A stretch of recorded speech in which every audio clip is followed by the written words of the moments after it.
there'd been a huge amount of poaching and illegal hunting. And this I probably shouldn't be telling you. Sara Gardiner is the co-founder of Matetsi Victoria Falls, Zimbabwe's multi-award-winning luxury safari lodge, a 136-acre private reserve, reborn from near silence, offering the kind of rare, soul-deep state that only exists when wilderness is given time, care, and love. Is there a dark side to conservation? And it's relentless, Anastasia, it's relentless. You just pour and pour and pour, and you pour your heart and your soul and resources, and it's not always positive. I was thinking, why are we doing this? What is the secret behind your property success? Okay, quite emotional now, so obviously it's very happy. What were the biggest challenges? The biggest challenge I didn't see coming was... Hi and welcome. Thank you so much for joining me. It's incredible to have you here. Anastasia, thank you for having me. It's an absolute pleasure to share the Matetsi story with you and your listeners. Let's start at the very beginning. Can you tell me about your childhood and how you grew up? I want to understand what led you to create this place. So I was very fortunate to be born in Zimbabwe. This is my home country. And my family and I spent a lot of time on safari when I was young. When I was very little, I have a twin brother. So when we were 3 years old, we spent a lot of time in a national park called Mana Pools, which is on the banks of the Zambezi River. And so I had a childhood that was playing in the mud of the Zambezi, going for game drives, seeing wildlife, elephants and lions in the natural environment. And as we grew older, we were able to experience different parts of safari. We went to areas like Kariba. We also got to go to safari in Botswana and safari in South Africa as well. And as a family, we loved that experience so much. And we saw the beauty of Zimbabwe, the beauty of Africa. And we thought, wouldn't it be amazing to be able to share this beauty with guests from around the world? We thought, let's create a luxury safari lodge, and with that share the landscapes of Zimbabwe, the abundant wildlife of Zimbabwe. Where we're positioned, we're able to show off the Zambezi River, which is spectacular. And fortunately, we're also within easy access of Victoria Falls, which is one of the 7 natural wonders of the world. So when guests come and visit this part of the world, they can have this incredible combination experience here. Wow. I cannot imagine how beautiful it is. Now I really want to visit it. I've been checking so many videos and photos, and it all looks incredible. Oh, thank you. Well, we look forward to welcoming you one of these days. Thank you. Well, I would like to learn more about the very beginning of Matetsi and how it all started. Yeah, so for many years, after we had this idea, and then it's about finding the location. So for many years, we were looking for the right location to create what is now Matetsi Victoria Falls. And in 2014, this particular concession, Matetsi Private Game Reserve, and that's because it had lain dormant for some time. So this concession became available. Unfortunately, there hadn't been a positive human presence here. So the area was decimated by poaching and illegal hunting. But what was here was this vast wilderness area. So the concession is 136,000 acres, and it lies along 9 miles of river frontage. So this beautiful location. We are just 40 minutes down the road from Victoria Falls itself. So with all of that, we realized this is the perfect location. The one key element that was missing was the wildlife. And we realized very quickly that we needed to do a huge amount of conservation work, and that the conservation work wasn't going to be a once-off. It was very much going to be a journey for us. So in early 2015, we secured a lease on the concession. It's a long-term lease. And that's when the work started. We needed to redo a road network, and there was almost no roads, and the roads that were here were in such bad condition you could barely move across the land. So doing the road network, at that point there was, apart from the Zambezi, which is an amazing source of water, there was no other water sources for wildlife. So we had to install solar-powered boreholes to create water holes, so water access for wildlife. We currently have 17 different locations that provide water for wildlife.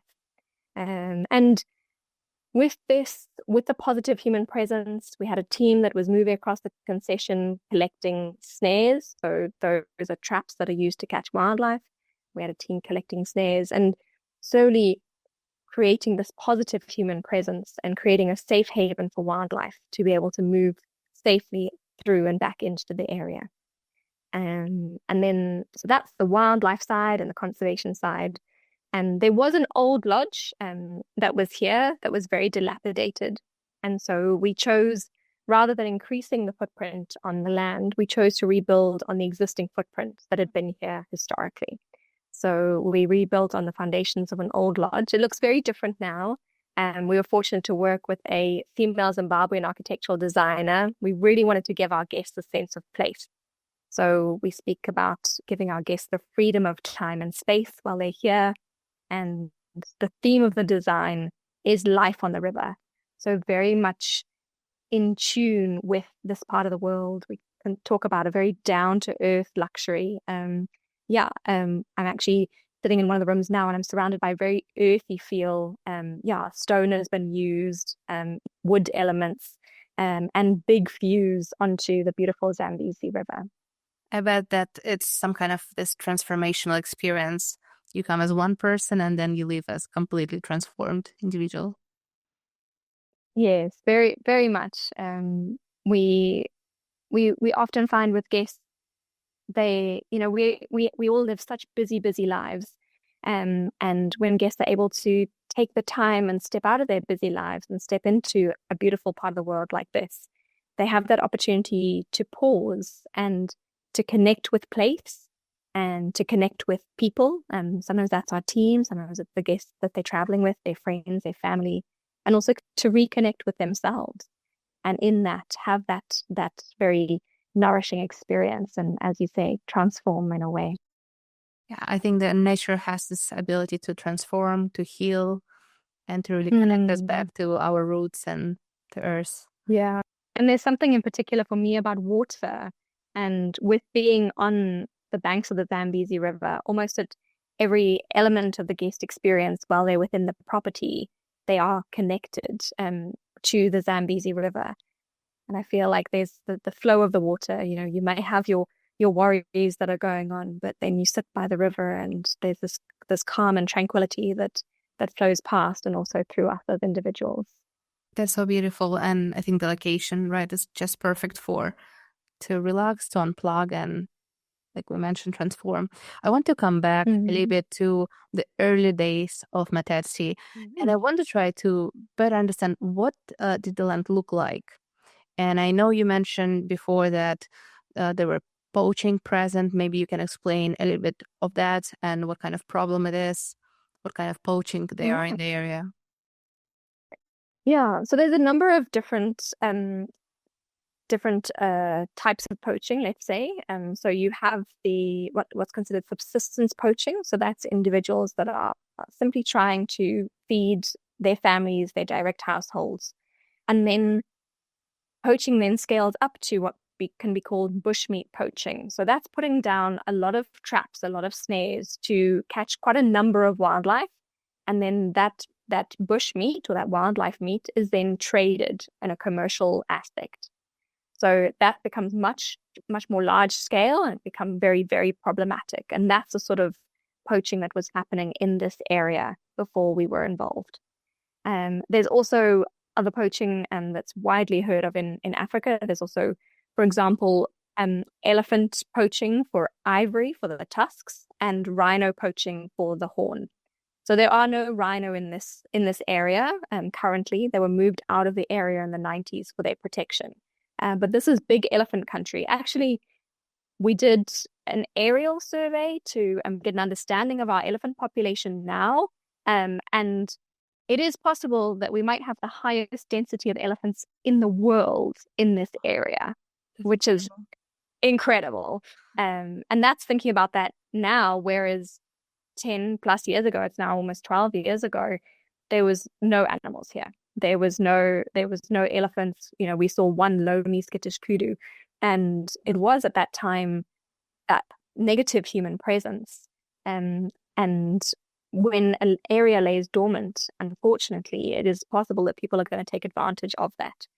So when we came in, the landscape itself, you know, looked beautiful. Nature can sit, you know, in the beautiful just to describe the landscape, along the river here, you've got this incredible lush riverine forest and islands in the Zambezi River. And then as you go south, you have teak trees, teak forests, which are very dense, beautiful forests, and then open flay areas. So we sometimes talk about our mini Serengeti. When people think about the Serengeti, that open grassland, we have our flay or open grassland areas. But yeah, that sort of sets the scene of what it looks like, and absolutely stunning landscapes. But 10 years ago, no wildlife. And that's because there was no positive human presence and there was very little access to water. I'm curious, what specific steps did you take to change it and really transform this land? So with putting in an extensive road network, we were then able to have a positive human presence moving across the concession. So doing vehicle patrols to ensure that we've got a positive human presence across the concession, and then also doing foot patrols and clearing snares and traps. So by lifting those traps, removing those traps, ensuring that wildlife, when they come into the area, aren't going to be caught in any sort of snare, any sort of trap. And then we also do boat patrols along the river to lift any illegal fishing nets, because that was another thing that was happening in the early days, was the illegal fishing. So firstly that, and then the installation of the solar powered boreholes. So creating that access water for wildlife. And then with that positive human presence, with the access to water, wildlife move back into the area. So I'm not sure how this works, whether they get a sense that an area is safe now, that it is a safe haven, whether there's this understanding that there's water in the area. Apparently elephants can smell water from 30 kilometers away. I'm not sure how that works, but yeah, kind of incredible. And then you get elephants moving back in, and other species like the antelope, impalas, for example. And when a species is doing well in an area, if it has good vegetation and good access to water, then there's successful breeding. So many wildlife naturally move back into the area. So there's natural rewilding and regeneration of the area. As the prey populations increased, then so do the predator populations. So for example, impalas and baboons are the favorite prey of leopards. So as you see increases in baboon and impala populations, then the leopards are more likely to thrive as well. When there's access to good grazing and water, then huge buffalo herds have moved back into the area.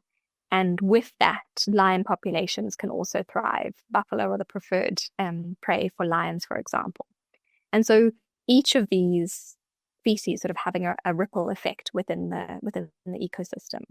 There are specific species that are locally or were locally extinct. For example, waterbuck. So quite an obscure antelope species. Not everyone would be able to think what a waterbuck looks like off the top of their head, but it's a fairly large antelope. It has this white ring around its backside, so quite distinctive looking. And that was a species that we saw a few males in the area, but there weren't any herds of waterbuck, and we didn't see any females, and we didn't see any young, and we realized that they were locally extinct and they weren't going to naturally regenerate in the area. So what we then did for that is that we worked with national parks to essentially do a translocation from an area in Zimbabwe that had a very good waterbuck population. We translocated a small herd of 14 waterbuck from that area to Matetsi Private Game Reserve. And they've now settled here and they've bred here. So then our waterbuck population is now increasing naturally from that initial translocated population. Wow. You and your family done so much work in terms of the conservation efforts. It's incredible. And it's a great example for us, the largest businesses, to follow your steps.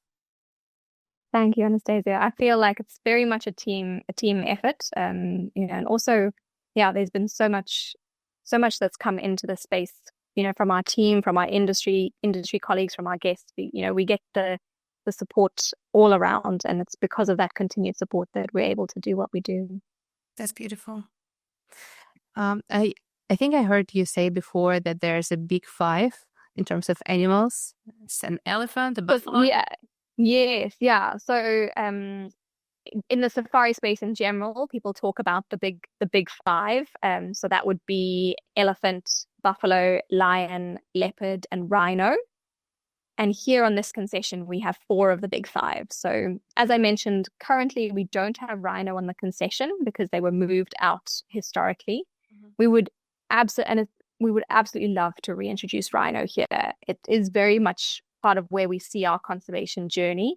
Having created this safe haven, we now have, oh, I completely forgot to mention another huge part of our conservation effort in that positive human presence is that we now have 55 anti-poaching scouts. So they are the ones that are doing the vehicle patrols and the foot patrols and the boat patrols.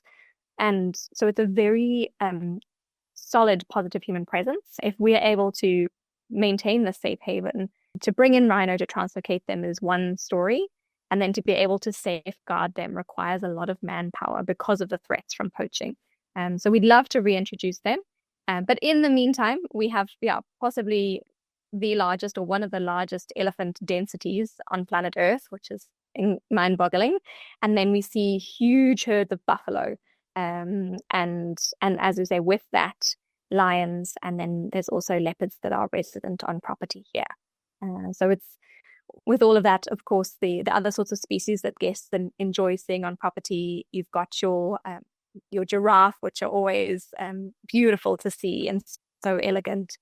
Zebras, wildebeest, the waterbuck that I mentioned that have been reintroduced, kudu. Our guests also love seeing around the lodge things like your bushbuck, which is more like your Bambi, as well as the sort of monkeys and baboons, just to give you an idea of what we're seeing. Is there some dark side to conservation, like challenges of human-animal conflict? With conservation, we need to be aware that we are not working in isolation. So everything that's happening is very much this land and the communities that surround this land. So although we don't have any communities that are directly within Matetsi Private Game Reserve or on the borders of the concession, we need to understand that there is this demand.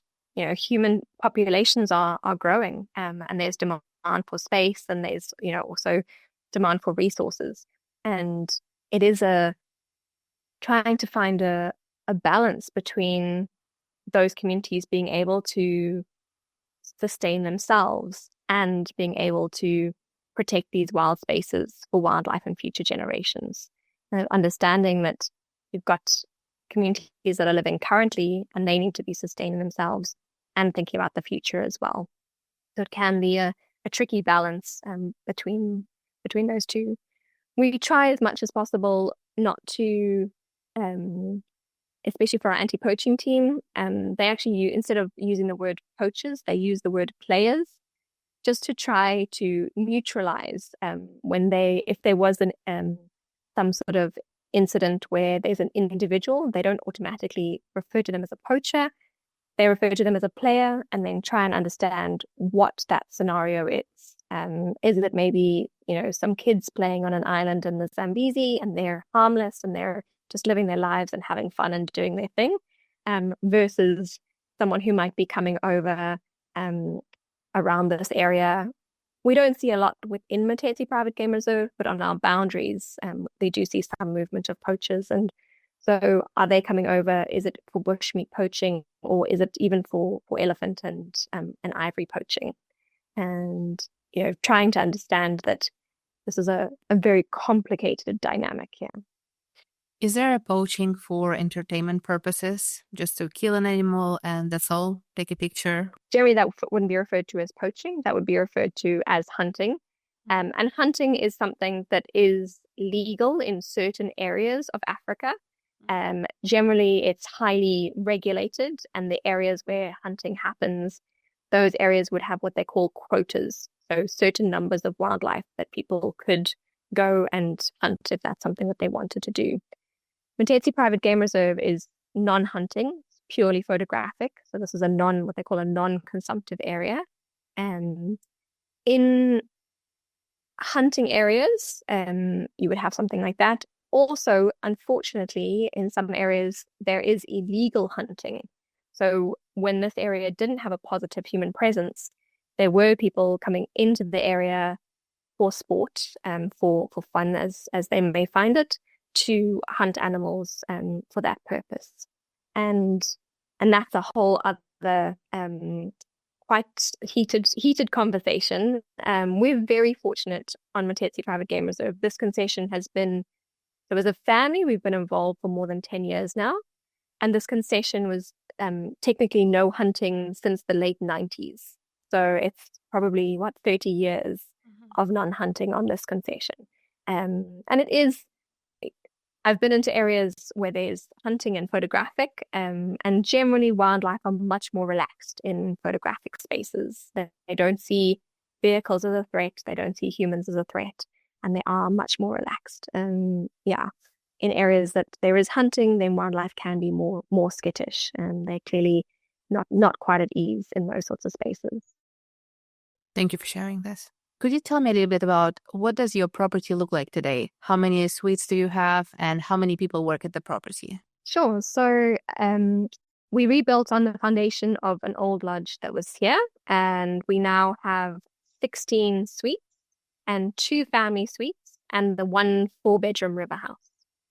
And all of the spaces have been done in this beautiful contemporary African design, and very much, as we say, down-to-earth luxury, very much in nature, very much trying to pay tribute to the part of the world that we're in. And then from a team perspective, we currently have over 200 team members on property. So it's a sizable team. Yeah. A number of those are within our anti-poaching team. So our Amaganyana anti-poaching team, which is part of the Grace Foundation. So there's more than 55 scouts in that team. But also from a hospitality perspective, we try as much as possible to create opportunities for Zimbabweans. So, for example, with our guiding team, so when you come and you do safaris here, we have a guide assisted by a tracker. And all of our trackers are junior guides. And the idea is that they are the next generation of guides within Zimbabwe. So also in our kitchen team, when I meet guests, we'll often have a guest will say, "You've got such an amazing chef." And it makes me smile, because actually we do have an amazing chef. We actually have many amazing chefs. We have a phenomenal executive chef, and he leads a kitchen of 35 in his team. He's got a really sizable team. He operates 3 different kitchens, as well as our staff canteen as well. And it's creating really exceptional food. We feel like food is the way to our guests' heart. Our executive chef actually says, "Food is love made edible," which I love it. Yeah. Beautiful. And knowing that it's a huge part of our guest experience. And what's beautiful in the kitchen from an opportunities perspective for our team is we have a number of examples of individuals who may have started as the kitchen porter, and then they've upskilled and they've worked their way up. So you've got individuals who start as a kitchen porter washing dishes and are now, we have Prosper, who's now a class 1 chef, which is incredible. And that's one of the many things I love about the hospitality industry is the ability to create opportunities for individuals.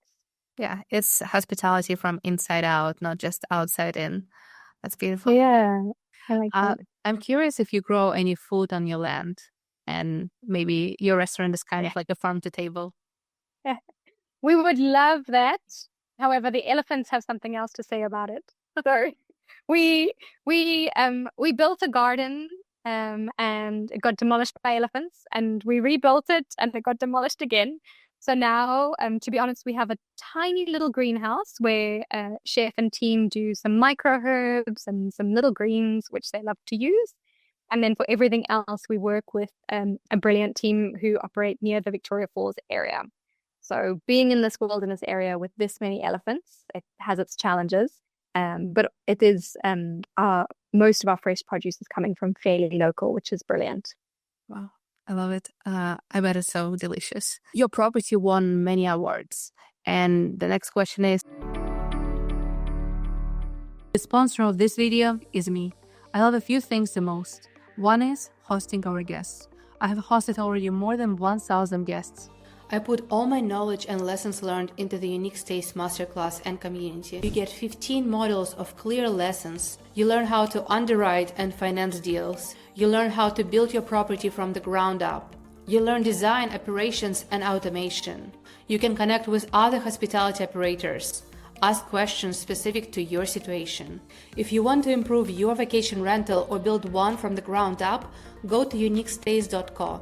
Check the full program and see if it's the right fit for you. So what is the secret behind your property success since opening in 2016? For me, the success is very much a tribute to our team. I think it's about the experiences that they create for our guests on property here. And we talk about something called Matetsi magic, and it's quite hard to explain that in words. We've tried many times. I don't think I've ever done it successfully. But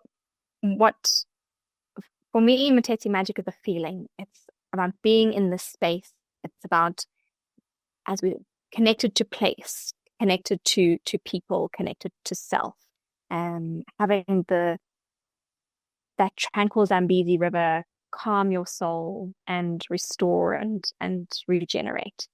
And I think there's something intangible about this space that resonates with this place, that resonates with guests and stays with them. You know, what do they say? They say people will forget what you said, they'll forget what you did, they'll remember how you made them feel. And that comes back to this place and the people of this place and our team and their incredible hospitality and a real warmth and authenticity in that hospitality. You know, our chefs make their food with love, and I think that comes through in the experience. And so, yeah, for me, in short, tribute to our team and the amazing guests that have loved this place so much, that they do take time, whether it's voting or sharing the word, so that people around the world can hear about Matetsi Victoria Falls. What is the core philosophy of your property? If you were to summarize it, I bet part of it is Matetsi magic. Yes. So it's about creating opportunities for Zimbabweans. It's about regenerative conservation, and it's about creating exceptional guest experiences.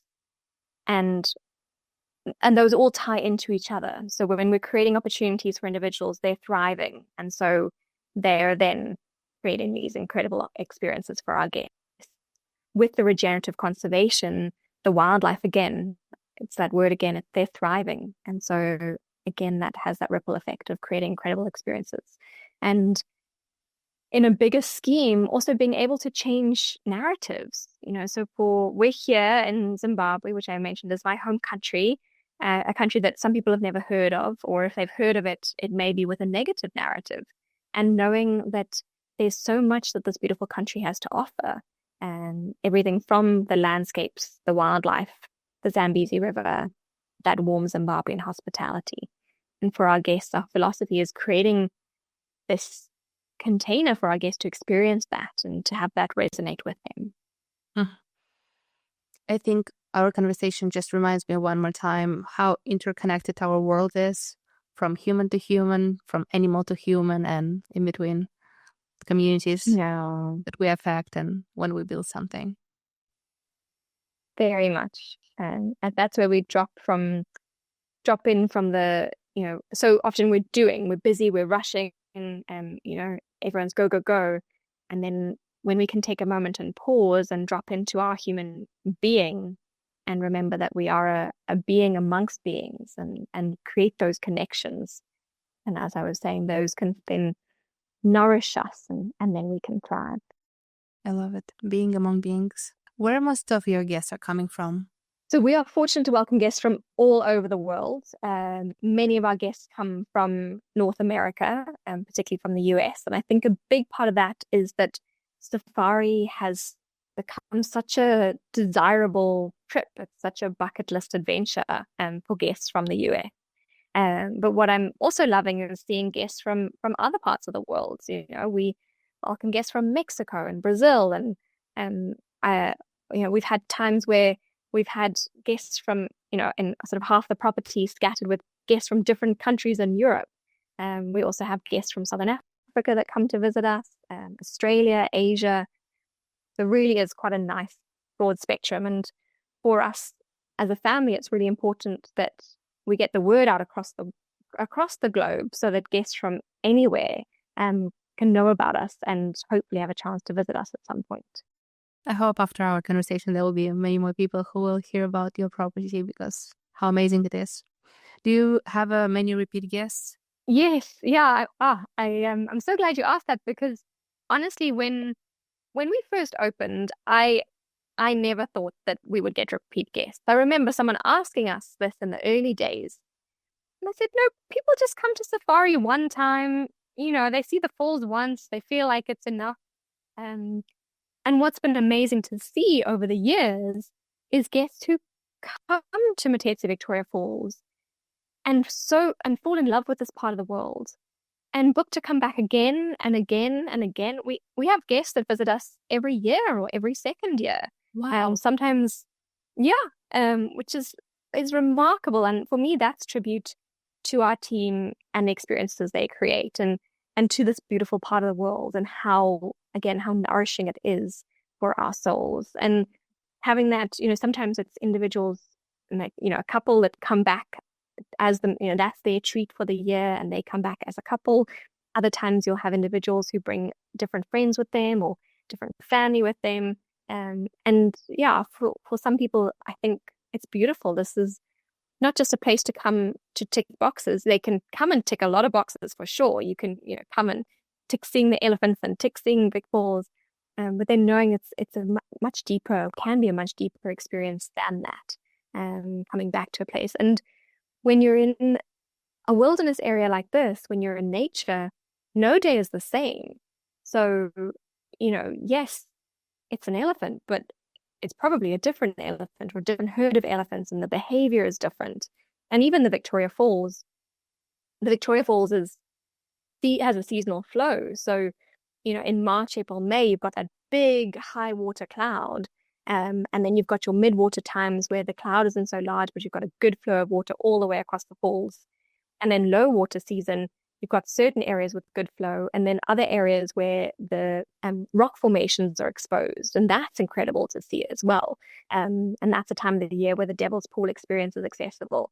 So what is this experience? There's a few different ways to see Victoria Falls. Mm-hmm. So the classic way is to go for a walking tour through the Victoria Falls rainforest.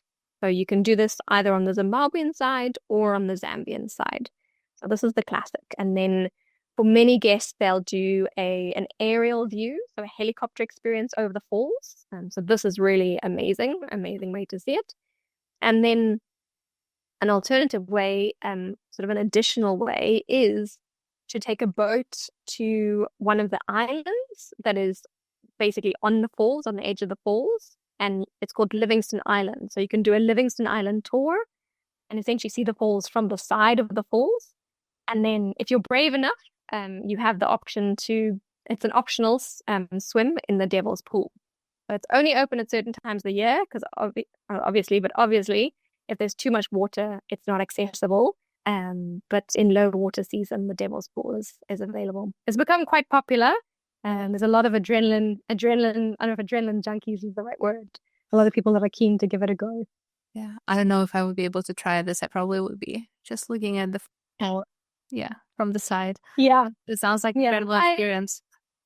Yeah, it's for some guests that's amazing for them. I have to say, I love walking through the rainforest, and there's so much to it in addition to seeing the power that is Victoria Falls. There's a huge volume of water that's coming over the falls. And then within the rainforest, it's also beautiful. The lush vegetation, the bird life, the plant life. It's really stunning. What experiences do you currently offer to your guests? We're very fortunate to be able to offer a combination of experiences. So we are offering our guests exclusive safari. So Matetsi Victoria Falls is positioned on Matetsi Private Game Reserve, which is a 136,000 acre private concession. Guests can go for morning and evening game drives. That gives them an opportunity to see a vast array of wildlife, as well as birds, different landscapes. And then as we're positioned on the Zambezi River, we also offer our guests sunrise and sunset cruises. And some guests, it's such a beautiful way to start or end the day. And if guests are lucky, can't guarantee anything in the bush, but if guests are lucky, they might see elephants drinking on the banks of the Zambezi and sometimes swimming in the Zambezi, which is really beautiful to see. How close animals actually come to you? Like, can you touch a giraffe or? No touching them. Yeah. But it's quite hard to describe I don't know how to say it in sort of a distance that might make sense. But they're not close touch, but they could feel fairly close with the wildlife or feeling relaxed, and you can essentially drive by them, which is lovely. It's interesting that you see them in their natural habitat. I think that's something that I honestly didn't fully process until a few years ago. So we've been involved for more than a decade now. This land is as close to the true wilderness as... I'm chuckling because I'm listening to a hippo. Sorry, I'll start again. I want to give this woman to know. I'm chuckling because I'm listening to it. As I say, yeah. So, this is as close to true wilderness as many of us will ever get. This area, there's no fences. Animals roam freely across a whole vast area. There's actually, there are areas that they refer to as trans-frontier conservation areas. So that means it goes across international borders.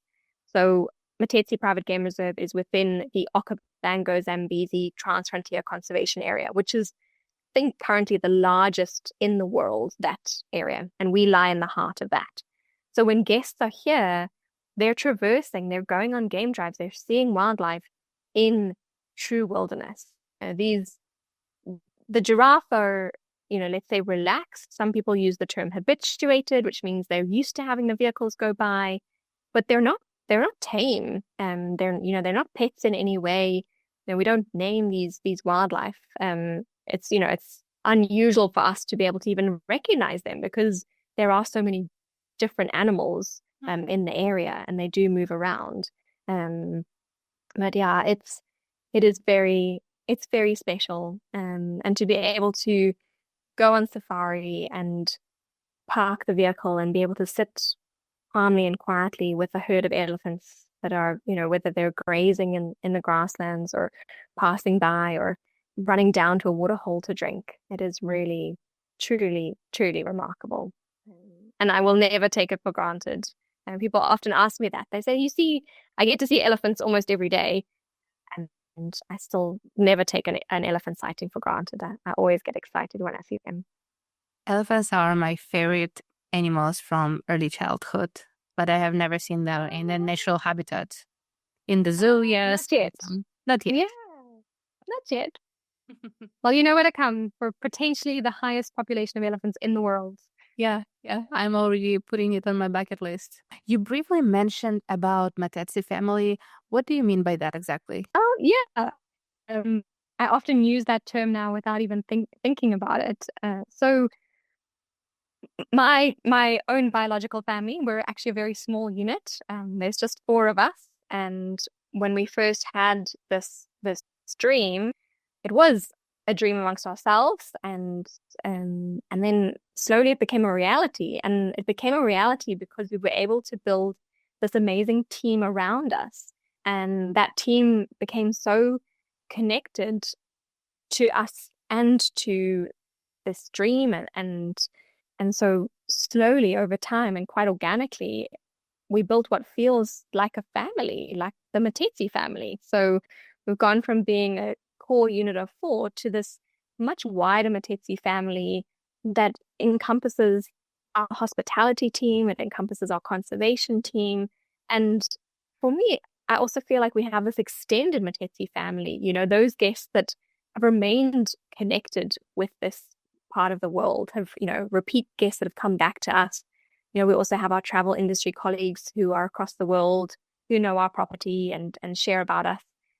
So yeah, not just a small tight unit anymore, but this family, almost, big enough to be a Matetsi community now of individuals who love this part of the world and understand the vision that we have and understand our mission and are very much an active part of that.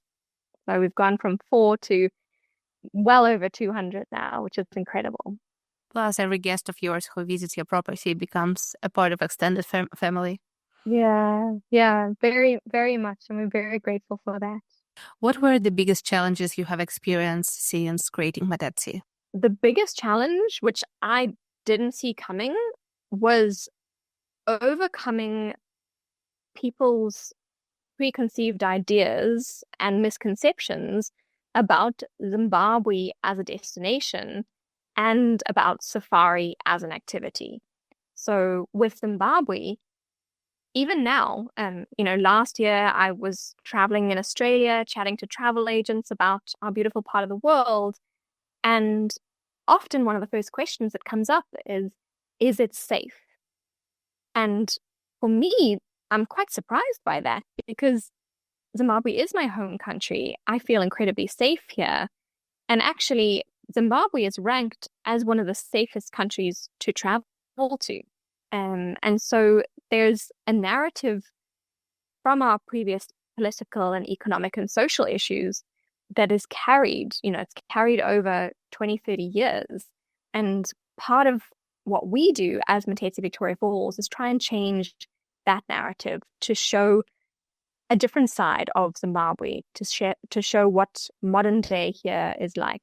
And that takes time. When people have a strong narrative in their mind, it takes time to show them this is a beautiful destination and that there are incredible people here that will show them the most incredible experiences and hospitality.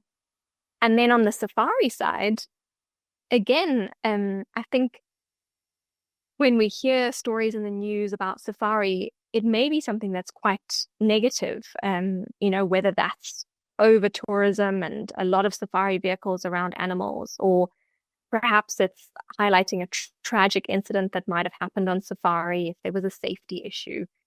And unfortunately, it's the extremes that come out in the news because that's what makes news. Whereas safari safety is our top priority. For our safari guides, that is paramount in their minds. So they know that the safety of our guests is what they must value above everything else. Our guides Zimbabwean guides in general are some of the most highly regarded in the industry. And our guides are trained to understand that our guests and their safety and our guides' safety is also so important. So trying to change that narrative of, oh, if I'm on safari, it's dangerous. Actually, this is an experience that we focus on the safety of our guests. We're also very fortunate because we're in a private concession that it's only our guides and our vehicles operating on this concession. So we don't have the issue of overcrowding, we don't have the issue of over-tourism, and we also know that our guides are working very respectfully and very safely in this environment. So it's through guests coming and experiencing that, sharing with others, and again, we change that narrative and build that understanding of Matetsi Private Game Reserve and Zimbabwe being safe destination. So part of your efforts are educational, right? Not just with guests, but with tour operators and agencies. Yeah, exactly. And we're very, very fortunate. Within the travel industry, there's a whole range of individuals that are operating in the travel space that are working on bringing guests to Africa. And so I see it as a huge part of our role and responsibility is to connect with travel agents, with tour operators, with destination management companies to build an understanding of what our offering is and also what Zimbabwe is like as a destination. I sometimes feel when I go and visit travel agents across the globe that they might think that I get paid a retainer by the Zimbabwe Tourism Authority because I do spend a lot of time talking about Zimbabwe. And that's just because I'm so passionate about the destination and so committed to putting Zimbabwe back on the map. I think people often consider Zimbabwe as Africa's best kept secret or a hidden gem, which is wonderful in many ways. But also we need more people to know about Zimbabwe, to come and experience this and to change those narratives so that when someone hears about Zimbabwe, if they say, when I say I'm from Zimbabwe, I want someone to say, oh, I can't wait to visit and come on safari there, rather than, oh, I've heard you have some political and social and economic issues. So focusing on these, not to say, I think all countries have their issues, but it'd be wonderful for people to know that Zimbabwe is so much more than some of our history. I think with the work you are doing on the conservation side, with the work you're doing with your community, people around you, you are proving this every day and changing this narrative. We're trying our best, Anastasia. Thank you. Has your journey made you more loving toward humans, more optimistic in our role in conservation? Yes, on both accounts. So with regards to the more loving towards humans, I think being part of what we do here at Matetsi Victoria Falls has allowed me to drop in deeper to my human being and really form connections within our Matetsi family and also with our guests, and to see them form connections as well. And I've seen kindness and generosity from our team to our guests, and kindness and generosity from our guests to our team, and to the work that we are doing here within Matetsi Private Game Reserve and also within the wider Victoria Falls area. And I think what I've seen is that when we put love out into the world, that same comes back to us. And so maybe it sounds a little selfish when I say it now, but I want to put more love out into the world because I want more love coming back as well. I think there needs to be more love in general. So yeah, I'm more loving because I think that's what the world needs. And with regards to conservation, it's an interesting one. And this I probably shouldn't be telling you. But I started very optimistic here, very hopeful, very excited. And a huge amount of work that we did went into regenerating this land, rewilding the land. And personally, and it's relentless, Anastasia, it's relentless. You just pour and pour and pour, and you pour your heart and your soul and resources and everything. And it's not always positive. And, sometimes elephants pull up the boreholes that you put down to provide water for wildlife for them. Or, sometimes your solar panels are stolen.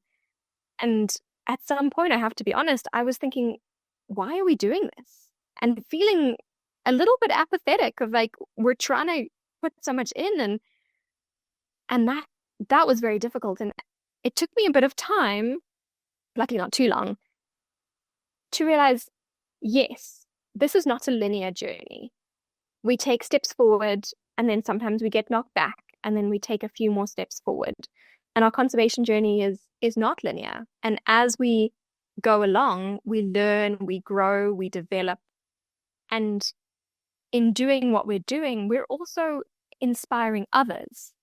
And so, sometimes we think, oh, we're only operating on Matetsi Private Game Reserve from a conservation perspective. But that has this ripple effect. People see the positive impact that's happening here. And perhaps they're sparked and inspired and think, what can I do in my space? What can I be doing at home? For our guests, perhaps it could be something as simple as switching from plastic water bottles and single-use plastic to a reusable water bottle. That's quite a small shift, but in a lifespan, that can make a positive impact. And so for me, it's that going through almost apathetic, what are we doing here? And coming back to that, what we're doing is on our scale, which is not small by any imagination. It's a significant scale. And then having that positive ripple effect across the globe. And so I'm very positive. And I think that if small individuals and large entities can keep doing good work, then we can make a positive difference, and we can protect wildlife and wildlife areas for the wildlife and future generations. You definitely inspire me and the work you do, and I'm sure you inspire so many more people to create a small impact in their corner of the world. Thank you, Anastasia. Sara, what is hospitality for you? So I've heard it described as the act of deeply connecting with others and of genuinely valuing exchange with others, even if they are strangers. And this really resonated with me. For me, that sums up hospitality. It's about connecting. It's about that genuinely valuing the exchange, and that it can be with a stranger. And through the act of hospitality, that stranger becomes a connection, perhaps just an acquaintance, possibly a friend, possibly part of the Matetsi family. And my last question for you, what was the happiest moment you have ever experienced in Matetsi? This question is almost impossible for me to answer. And I think I'm very fortunate in that I have such happy moments every day. And it can be something simple like seeing a beautiful bird or hearing a hippo in the Zambezi River grunting. And for me, most of the happiest moments have been watching individuals within our team grow and develop and thrive. And perhaps the one moment that I can sum up is, I'll get quite emotional now. So obviously it's a very happy one. In 2021, we had, been through COVID, which was a very difficult time for the travel industry. We were very fortunate that we were able to keep our team together through that time, which I'm so, so grateful for. So I guess that the happy kind of reflection that we were able to do that. And we went through all of that. And then in September 2021, we were awarded Travel and Leisure's #1 resort hotel in Africa. And it had been this really difficult time for the travel industry, and it had been a challenging time for us as the Matetsi family. And to receive this award, which paid tribute to our team and shone a light on Zimbabwe as a destination, was honestly one of the happiest moments. And knowing that it was as a result of our team and how they were thriving and the experiences they were creating, that we were able to be awarded that, for everything that we've done, to be seen on this global scale was truly incredible. And we're very fortunate to have a number of awards since then. But that was the first what I would consider a huge award for us. And the real moment was announcing that, sharing that with the team. They didn't know. So we got an email and it said it's under embargo, and we decided, okay, how do we tell the team? And we thought we're going to put on it was our 5-year anniversary. So we decided we're going to put on a 5-year celebration. And we had an intake of scouts who were doing their passing out parade. So we had our scouts doing a passing out parade, which was an amazing celebration. And then we said we're going to be celebrating our 5 years. And we got the whole team together and announced to them that we had won this award. And the joy and excitement and pride and that sense of celebration, I think for me, if I had to pick one moment, that's probably the happiest moment, was seeing their excitement for what they had achieved and the work that they'd done. That's wonderful, Sara. Oh, thank you for this interview. I really appreciate it. Thank you, Anastasia. Thank you for your time. Very grateful.